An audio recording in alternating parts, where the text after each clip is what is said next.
नमस्कार दोस्तों, मैं हूं ममता तिवारी और आप सभी का स्वागत करती हूं मेरे चैनल ममताज वे में। कैसे हैं आप सब, तो ये बताने के लिए कमेंट बॉक्स में जय माता दी हमेशा की तरह जरूर लिखें। तो चलिए दोस्तों, आज हम इस वीडियो में जानेंगे करवा चौथ। करवा चौथ व्रत को लेकर आप लोगों के बहुत ही अधिक महत्वपूर्ण प्रश्न आए हैं, जैसे कि दीदी रविवार का दिन पड़ा है तो क्या सिंदूरा से सिंदूर लगा सकते हैं, और हम लोग दिया जो है पीछे फेंक देते हैं भगवान को दिखाकर। चलनी में दिया कैसे रखें, क्या रखें, व्रत छूट गया है उठा सकते हैं, डॉक्टर मना किए हैं बिना पानी का व्रत करने के लिए, मासिक धर्म में करवा चौथ का व्रत कैसे करें, बहुत सारी महत्वपूर्ण बातें आज हम इस वीडियो में जानेंगे। तो आप लोग बने रहिए मेरे साथ मेरे चैनल पर। अगर आपको मेरा वीडियो पसंद आता है तो प्लीज़ आप मेरे चैनल को सब्सक्राइब कर दीजिएगा, बेल आइकन को प्रेस कर दीजिएगा, जिससे कि मेरे वीडियो के नए नोटिफिकेशन आप सभी के पास सबसे पहले पहुंचे। तो चलिए शुरू करते हैं और सभी महत्वपूर्ण बातें जान लेते हैं। तो सबसे पहले दोस्तों आपको बता दूं, 2024 में करवा चौथ का व्रत जो है हम 20 अक्टूबर को रखेंगे। दिन है रविवार। रविवार के दिन हम करवा चौथ का व्रत रखेंगे। और नहाए खाए के लिए आप लोग पूछे हैं, तो देखिए नहाए खाए आप जो है अगर शुक्रवार को बाल धो लेते हैं तो लहसुन प्याज का सेवन मत कीजिएगा। अगर आपके यहाँ लखा कर व्रत रखा जाता है तो आप लोग रख लीजिएगा, या आप लोग शनिवार को भी बाल धो सकते हैं, क्योंकि वार से बड़ा त्योहार होता है। तो इन सभी बातों का हमें ध्यान नहीं देनी चाहिए उतना अधिक, ठीक है। बाकी आप लोग व्रत के दिन बाल मत धोइएगा। क्लियर हो गया।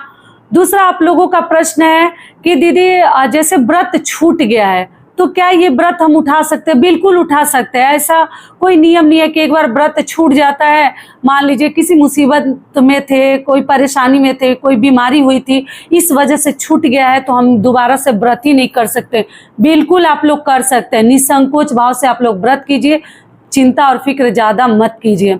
दूसरा आप लोगों का प्रश्न है, पहली बार क्या ये व्रत उठा सकते हैं? जी बिल्कुल उठा सकते हैं। मैं बार बार बता चुकी हूँ। अब कुछ लोग बोले कि भद्रा लग रहा है, ऐसा लग रहा है, वैसा लग रहा है, तो देखिए ये आप लोगों का डिसीजन है, आपको करना है या नहीं करना है वो आप लोग देख लीजिएगा। लेकिन पहली बार इस बार आप लोग व्रत उठा सकते हैं। कोई अधिक मास मलमास नहीं है। बाकी आप सबकी अपनी इच्छा भी है, अपने घर परिवार में भी पूछ लीजिएगा। अब चलिए आप लोगों का अगला प्रश्न है, दीदी पति घर में नहीं है तो व्रत क्या पहली बार उठा सकते हैं, कैसे करें? जी पति दूर भी है तो भी व्रत उठा लीजिए। पति के लिए ही ये व्रत किया जाता है, सुहाग की लंबी उम्र के लिए, दीर्घायु के लिए। तो दूर है तो कोई बात नहीं, कहीं भी रहें, सही रहें, सुरक्षित रहें, स्वस्थ रहें, भगवान से हमें यही प्रार्थना करनी है। आप लोग व्रत उठा लीजिएगा। फोन से हो सके तो आप लोग प्रणाम करके पूजा पाठ करके खुद से भी जल ग्रहण कर सकती हैं। अगर उनको फोन पे भी वीडियो कॉल पे लोग पूजा पाठ कर लेते हैं, आरती दिखा देते हैं और उनके सामने व्रत खोल लेते हैं। ये क्लियर हो गया। अगला आप लोगों का प्रश्न है, दीदी जैसे कि हम लोग मिठाई खाकर, मतलब 2-3 साल से मैं व्रत खोल रही हूँ, तो क्या इस बार नमक खा सकती हूँ? जी करवा चौथ व्रत में रात में लहसुन प्याज हम लोग नहीं खाते हैं। आप अपना देख लीजिएगा। कुछ बहनें लिखी हैं, दीदी हम लोग लहसुन प्याज और हर प्रकार की डिश खाते हैं, तो आप देख लीजिएगा। खाया जाता है तो जरूर खाइएगा। लेकिन नमक के लिए आप लोग पूछे हैं कि क्या इस साल से खा सकते हैं, तो जी खा सकते हैं। चंद्रदेव की पूजा करने के बाद हम जो है नमक वाली चीजें भी खा सकते हैं। और लहसुन प्याज आपके हाथ में, अगर व्रत में ना खाए तो ज़्यादा बेहतर है। बाकी आप अपना देख लीजिएगा। ये भी क्लियर कर दी। चलिए अब आगे जान लेते हैं। मासिक धर्म का लेकर आप लोग बार बार पूछ रहे हैं, तो मासिक धर्म में ये व्रत आपको उठा भी लेनी है। कई वीडियोज में बता चुकी हूँ, उसके लिए मत छोड़िए, क्योंकि ये नेचुरल है, सभी के साथ है। तो आपको ज़्यादा चिंता और प्रेशर लेने की ज़रूरत नहीं है। आप 5 दिन हो गया है तो आप लोग पूजा भी कर सकते हैं, चंद्रदेव की भी पूजा कर सकते हैं। अगर पूरी तरीके से ठीक हो गई हैं तो मन नहीं मानता। ऐसे तो जो पुरुष देवता है, मतलब जो देव हैं, उनकी पूजा नहीं की जाती है। लेकिन फिर साल में एक बार व्रत आता है, मन नहीं मानता है, पूरी तरीके से ठीक हो गई हैं तो कर्मा माता की पूजा तो करनी है। देवियों की पूजा 5 दिन पर करते हैं और देवों की पूजा नहीं करते। लेकिन ठीक है, अगर आप लोग ठीक है तो कर लीजिएगा। अर्घ भी आप लोग दे लीजिएगा, पति से अर्घ दिलवा लीजिएगा। अगर जो लोग मान लीजिए जिनका 5 दिन से कम हुआ है तो आप पति से पूजा पाठ करवा सकते हैं। करवा वगैरह मत फेरवाइए, इतना सब पति लोग नहीं कर पाते हैं। अगर उतना नहीं भी करेंगे तो कोई दिक्कत नहीं है। लेकिन चंद्रदेव की पूजा वगैरह, अर्घ वगैरह आपके पति दे सकते हैं या आपकी सासू माँ दे सकते हैं। टोटल आपके हाथ में है, ठीक है। लेकिन जिनका 5 दिन हो गया है वो पूजा पाठ कर सकते हैं। और 1, 2, 3, 4 जो भी दिन हुआ है आप लोग नया व्रत उठा लीजिएगा, आगे के लिए वेट मत कीजिएगा। बाकी आप अपनी परंपरा भी देख लीजिएगा। ये क्लियर हो गया। अब चलिए आगे जान लेते हैं। दीदी सासू माँ जैसे हमारी नहीं है तो बायना वगैरह किसको दें? तो पहले वीडियो को ध्यान से देखिएगा, डिटेल में बता चुकी हूँ, फिर वही बात बताऊंगी, वीडियो बड़ा हो जाएगा। आस पड़ोस ससुराल में किसी को भी आप लोग दे सकते हैं, जिसका भी मन हो आप लोग जिसको देना चाहते हैं दे सकते हैं। मायके में केवल नहीं दिया जाता है, इस बात का ध्यान रखिएगा। अगला आप लोगों का प्रश्न है, दीदी डॉक्टर मना किए हैं बिना पानी का हमें नहीं रहनी है। तो जी कोई बात नहीं, आप लोग फलाहारी रख सकते हैं। जो प्रेग्नेंट है, जो लड़कियां महिलाएं पूछी हैं कि हम व्रत कैसे रखें, तो जिनसे सहन नहीं हो पा रहा है, क्योंकि ये व्रत निर्जला और निराहार किया जाता है। मान लीजिए आपसे नहीं हो पा रहा है, आप वो व्रत नहीं रख पा रही हैं, तो आप लोग क्या कीजिएगा, आप लोग फलाहारी ये व्रत कर सकती हैं।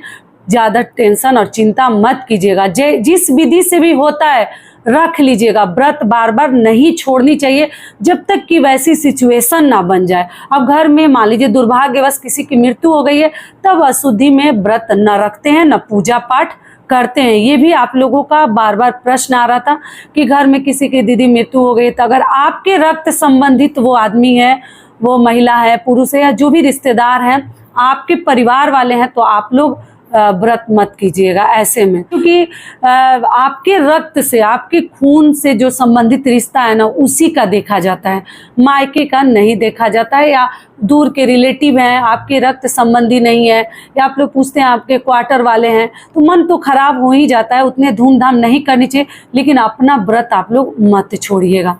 क्लियर हो गया। और जिनके घर ही में हुआ है तो ऐसे अशुद्धि में, छुतका जिसको कहते हैं, उसमें व्रत नहीं रखते हैं और पूजा भी नहीं करते हैं।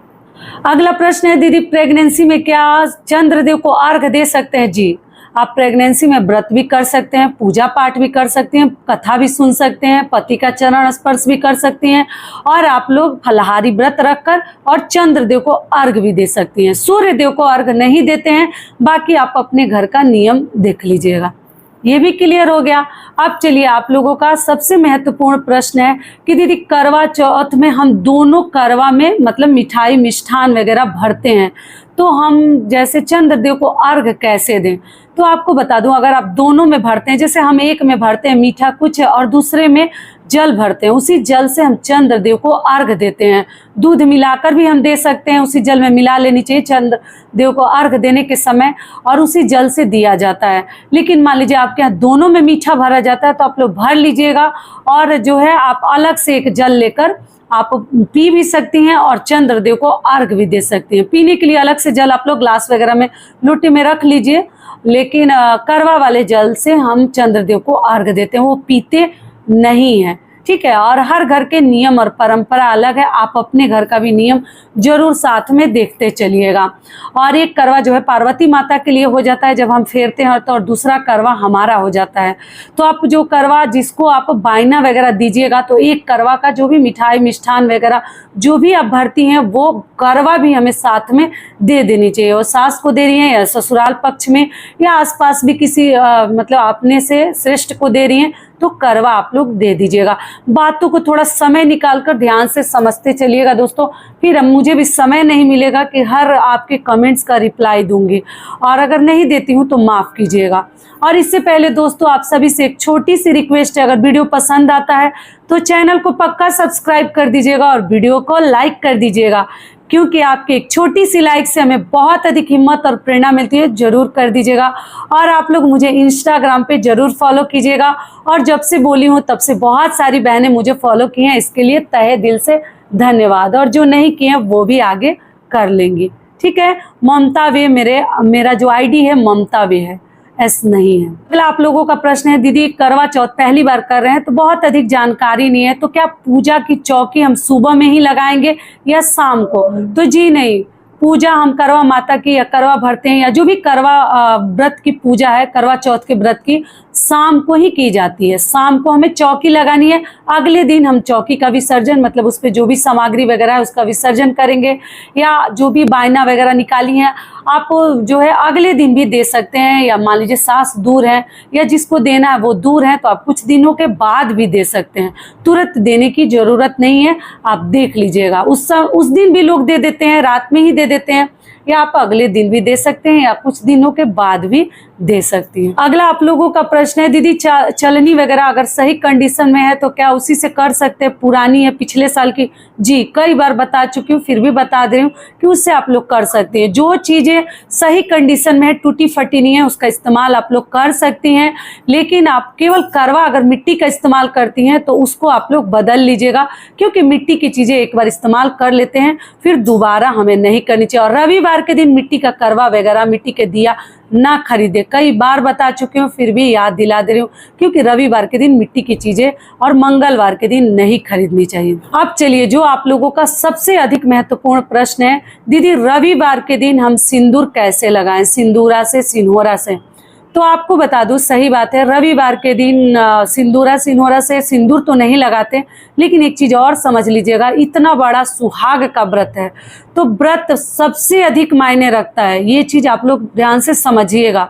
वो रविवार को पड़ जाए या गुरुवार को पड़ जाए या शनिवार को पड़ जाए या मंगलवार को पड़ जाए, कभी भी पड़ जाए, वार से बड़ा हमेशा जीवन में याद रखिएगा, त्योहार को बहुत अधिक मायने दिया जाता है। तो रविवार भी पड़ा है तो कोई बात नहीं, अगर सिंदूरा सिन्होरा जिसको कहते हैं शादी वाला अगर आपके पास है तो उसी से आप लोग सिंदूर लगाइएगा। नाक से भी लगा सकते हैं, मांग में भी लगा सकते हैं, लेकिन लगा सकती हैं। रविवार का दिन पड़ा है, इसका चिंता आपको नहीं करनी है। उससे माता को सिंदूर नहीं लगानी है, सिंदूरा से केवल खुद को आप लोग को लगानी है। पूजा के सिंदूर से माता को लगाइएगा। और जो बहनें बोली हैं दीदी हम लोग नया सिंदूरा खरीद कर लाए हैं तो कब इस्तेमाल के लिए निकालें, तो आप करवा चौथ के दिन उससे सिंदूर भर लीजिएगा। और नया खरीद कर लाई हैं तो पति से भरवा लीजिएगा, क्योंकि वो सिन्होरा का जो सिंदूर है ना, पहली बार पति के हाथों से आप लोग लगवा लीजिएगा। ऐसे पति के हाथों से सिंदूर नहीं लगाते हैं, लेकिन आप नया कोरा खरीद कर लाई हैं तो ऐसे शादी के सालगिरह पर उसका इस्तेमाल करनी चाहिए, पति से लगवा लेनी चाहिए। या इतना बड़ा सौभाग्य वाला व्रत पड़ा है तो उस दिन भी आप लोग लगा लीजिएगा। जो नया खरीदिए केवल उनको लगवानी है, बाकी लोगों को नहीं लगानी है। बातों को ध्यान से समझिएगा, ठीक है। अब चलिए, दीदी चलनी हमारी जल जाती है तो पहले तो प्लास्टिक की चलनी वगैरह आपको नहीं लेनी चाहिए, उसका चुनाव मत कीजिएगा। लोहे की या स्टील की ले, ठीक है। और उसका पूजा पाठ करके ही हमें चलनी के बाद मतलब उसके ऊपर भी तिलक सिंदूर लगा लेनी चाहिए। और आप चलनी हमेशा ध्यान रखें, लोहे स्टील का भी लेते हैं तो दिया का मुख चलनी के तरफ ना करें। बहुत लोग चंद्रदेव को दिखाने के लिए दूर से हाथ में लेकर दिखा लीजिए, लेकिन दिया का मुख अपनी तरफ रखनी है। अगर चलनी के तरफ, चालन के तरफ रखिएगा तो क्या होगा ना, फिर चलनी में छेद हो जाएगा और जल जाएगा। तो थोड़ा उस दिन जलने और कटने से हमें बचनी चाहिए। साड़ी कपड़ा का भी ध्यान रखिएगा कि आपका जले कटे ना, क्योंकि चलनी जलना भी सही और शुभ नहीं होता है। तो उल्टा रखिएगा, थोड़ी देर के लिए चंद्रदेव को मतलब दिखा दीजिए दूर से थाली वगैरह में रखकर, और फिर उल्टे तरफ रखिएगा। सीधा रखिएगा तो जल जाएगा, तो इस बात का ध्यान रखिएगा। अगला प्रश्न है दीदी, हम लोग जैसे दिया को ना भगवान को दिखाकर, पति को दिखाकर और पीछे के तरफ जो है फेंक देते हैं। तो देखिए, पहले तो नियम और परंपरा हर घर के अलग हैं, उसको छेड़छाड़ उसके लिए करना तो सही नहीं है। अगर आपके यहाँ दिया फेंक दिया जाता है तो आप लोग देख लीजिएगा, आटे का दिया कुछ लोग बनाकर पूजा पाठ करके पीछे की तरफ फेंक देते हैं, लेकिन हम लोग नहीं फेंकते हैं, क्योंकि दिया बुझाना और फेंकना हमारे यहाँ नहीं होता है, उसको सही और शुभ नहीं मानते हैं। लेकिन जिनके यहाँ इसी को शुभ मानते हैं, सही मानते हैं, तो आप लोग कीजिएगा। जो नियम है उसको आपको निभानी है। लेकिन दिया हम लोग ना बुझाते नहीं है, मतलब पूजा पाठ करके और फिर पीछे की तरफ फेंकना और बुझाना हमें अच्छा नहीं लगता, तो हमारे घर ये होता भी नहीं है। तो इसलिए आप लोग अपना देख लीजिएगा। अगर आप कहीं से सीखे हैं और फेंकते हैं तो आगे से ना फेंके तो ज़्यादा बेहतर रहेगा। पूजा पाठ करके कहीं दिया को वहीं रख दीजिए, चंद्रदेव के तरफ मुख करके। पति पूजन हो जाता है, अपने आप दिया आपका ठंडा हो जाएगा, क्यों फेंकना। तो इस बात का आप लोग ध्यान रखिएगा। तो आशा करती हूँ सभी बातें अभी आप लोगों के समझ में आ गई होगी। और व्रत के दिन हमें बाल नहीं धोनी है, बार बार आपको ध्यान दिला दे रही हूँ। लेकिन कुछ बहनें पूछी हैं कि दीदी मासिक धर्म में क्या व्रत के दिन बाल धो सकते हैं? उसी दिन मेरा 5 दिन होगा। तो जी, जिनका पीरियड्स है, जिनका 5 दिन उस दिन हो रहा है, वो भोर में उठकर सरगी के टाइम आप लोग बाल धो लीजिएगा। सूर्योदय के बाद ना धोएं, सूर्योदय से पहले धो लें। क्लियर कर दी सारी बातें, ये चीज और पहले आपको बतानी चाहिए। तो मासिक धर्म के लिए भी बता दी सभी बातें, और जितने आप लोगों के प्रश्न थे सभी डाउट्स भी क्लियर कर दी। और पूजा विधि सामग्री के लिए, पति पूजन के लिए हर प्रकार के वीडियोज मेरे चैनल पे ऑलरेडी हैं। केवल डेट और ईयर जो है ना, साल अलग है, ठीक है, नियम वही फिर दिखाऊंगी। तो इसलिए आप लोग सर्च करके ममता तिवारी बोलिएगा, जल्दी आ जाएगा। और पूजा विधि और जो है सामग्री, पति पूजन, आपको एकदम आराम से वीडियोज मिल जाएंगे। बोल कर करनी है सर्च, बहुत ज़्यादा लिखने की भी ज़रूरत नहीं है, टाइप भी करने की ज़रूरत नहीं है। और जिनको भी करवा चौथ का व्रत उठाने का मन हो रहा है, मान लीजिए आपके घर में नहीं होता है, तो अगर उठाने का मन है तो ठीक है, इस साल आप लोग उठा सकती हैं, कोई दिक्कत नहीं है। केवल उन्हीं को नहीं उठानी है जिनके यहाँ मान लीजिए कोई दुर्घटना हो गई है दुर्भाग्यवश, और करवा चौथ का व्रत जो है सहता नहीं है, उन्हीं को नहीं उठानी चाहिए। बाकी अगर आपका मन हो रहा है, क्योंकि बहुत जैसे बिहार में या और भी कई ऐसे राज्य हैं जहाँ करवा चौथ का व्रत नहीं होता है, और नया जमाने में बहुत सारी महिलाएं हैं, बहनें हैं मेरी, जिनको मन हो रहा है कि दीदी हम करवा चौथ का व्रत करना चाहते हैं, तो आप लोग उठा लीजिएगा, कोई दिक्कत नहीं है। और कहीं का साड़ी कपड़ा मिले ना मिले, मायके का ससुराल का, आप अपना जो आपके पास सामर्थ्य है, जो इकट्ठा कर लेती हैं, जो खरीद लेती हैं, उसी से उठा लीजिएगा, इतना चिंता करने की जरूरत नहीं है। तो आशा करती हूँ सभी बातें अभी आप लोगों के समझ में आ गई होगी, और आप सभी को करवा चौथ की हार्दिक शुभकामनाएं इन एडवांस। तो ये वीडियो मेरा यहीं तक का था, फिर मिलती हूँ एक नए वीडियो में, तब तक के लिए नमस्कार। स्वस्थ रहिए, सुरक्षित रहिए, और जहाँ कहीं भी रहिए खूब खुश रहिए। धन्यवाद।